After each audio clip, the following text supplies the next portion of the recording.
Que des sports comme le football ou le basketball comportent des emplacements publicitaires, c'est une chose normale. Que les e-sports en comportent également, c'est aussi normal. Pour le sport professionnel, ce sont les principales rentrées d'argent, pratiquement vitales à leur survie. Mais au cinéma et dans les jeux vidéo, ça n'est plus aussi normal. Non seulement ce n'est pas nécessaire, mais c'est aussi de l'auto-sabotage. Parce que si ce n'est pas suffisamment bien fait, ce sera perçu négativement par le public.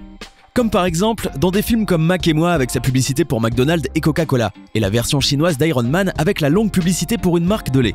Bien sûr, il y a aussi la façon dont est présenté le produit et son impact qui peut être inexistant. Cela dépend beaucoup du degré d'audace en somme, mais revenons à notre sujet. Nous allons voir dans cette vidéo que les jeux vidéo ne sont pas non plus épargnés, et que ce ne sont pas des jeux peu connus mais plutôt des titres célèbres comme Final Fantasy, Metal Gear ou Uncharted. On n'a pas l'habitude d'y accorder de l'importance car cela se passe comme précédemment, le jeu est soit bon soit mauvais. Qu'il y ait une publicité ne le change pas, mais il est vrai aussi que lorsque vous y prêtez un peu attention, vous sortez complètement de l'histoire dans laquelle vous étiez immergé. Et vous vous rappelez que vous avez dépensé 40, 50 ou 60 € dans un jeu juste pour voir de la publicité. Aujourd'hui, nous nous intéressons à 5 cas de publicité dans les jeux vidéo.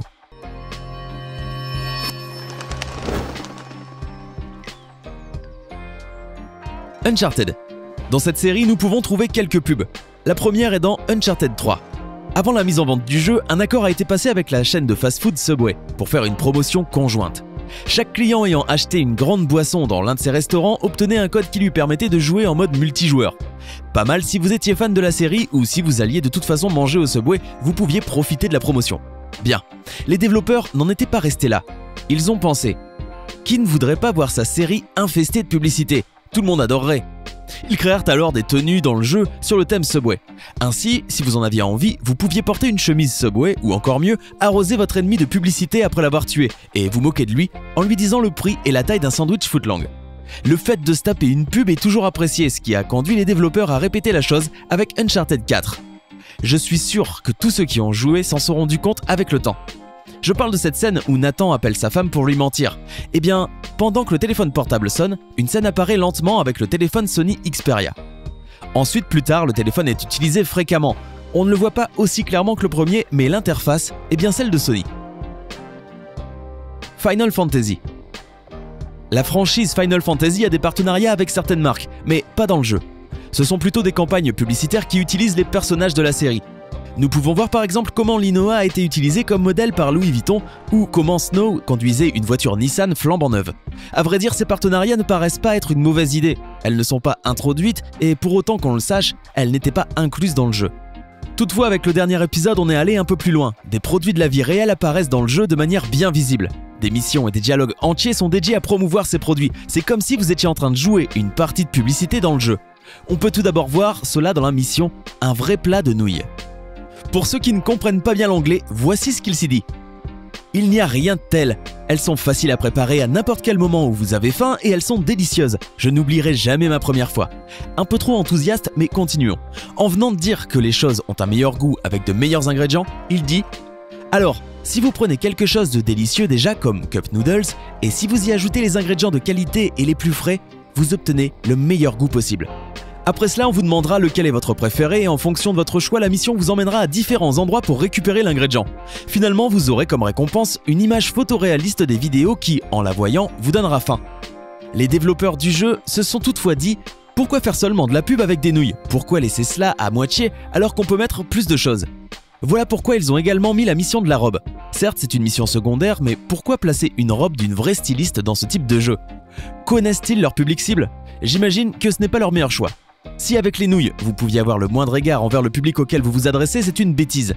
La mission s'appelle Symbole de paix et vous n'avez qu'à trouver un magasin et contempler la robe de la créatrice Vivienne Westwood. Quand vous vous approchez, on vous montre bien le nom et la robe, suivi d'une conversation d'1 minute ou 2 pour dire à quel point cette robe est merveilleuse. De cette séquence-là, la chose la plus remarquable est la phrase « Tout le monde paraît très content et tout ça grâce à cette robe ». Aïe, à l'improviste. Pour vous, bam! Enfin, à ce niveau-là, dans le Final Fantasy XVI, chaque mission représentera un produit publicitaire et un partenaire qui essaiera de vous le vendre. La seule chose qui manque, c'est que le jeu s'arrête une fois la mission achevée et qu'apparaisse une pub. Pour chaque mission, une pub. C'est cela le futur. Pas les microtransactions, mais les pubs jouables. Metal Gear Solid 5. Une autre série parmi celles qui ont le plus profité de cette tendance, c'est Metal Gear. L'iPod s'introduit dans Metal Gear Solid 4, Guns of the Patriot. Vous l'avez depuis le début et il arrivait avec des chansons. Dans la version japonaise de Peace Walker, on pouvait voir des canettes de Mountain Dew et mettre des chemises de jeu si on voulait.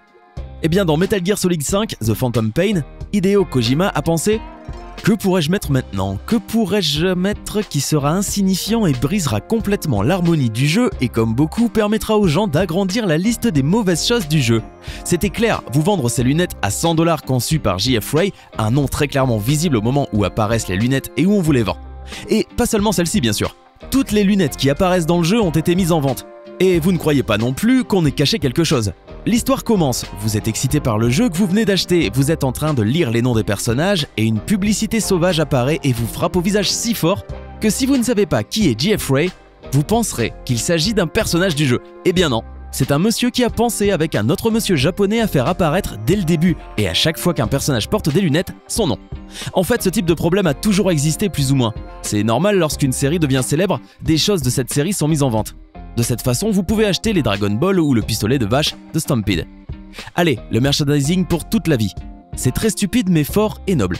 Ils auraient à mon avis juste pu faire comme dans Final Fantasy et créer une mission dans laquelle vous deviez récupérer quelques lunettes de designer.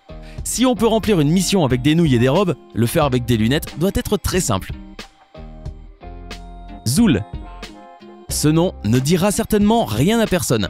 C'est un ancien jeu qui passa sans douleur ni gloire pour notre ami la console.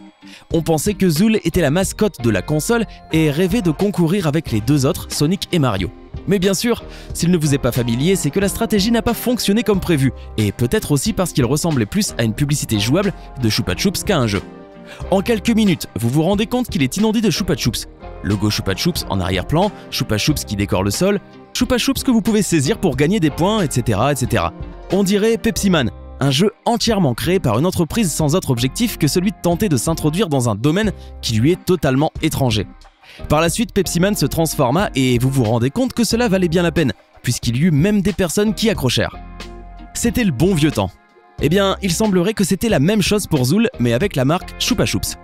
Bah oui, tout le monde se dit qu'aucun développeur ne pouvait pas mettre autant de publicité et que cela avait été plutôt créé par Chupa Chups eux-mêmes. Eh bien non. Ce que vous voyez là était comme n'importe quel autre jeu à la différence qu'une entreprise y avait mis tous ses œufs, à tel point qu'il était impossible de faire la différence. Comme le jeu n'est pas si mauvais, il y a quand même eu un numéro 2, à son tour inondé de Chupa Chups.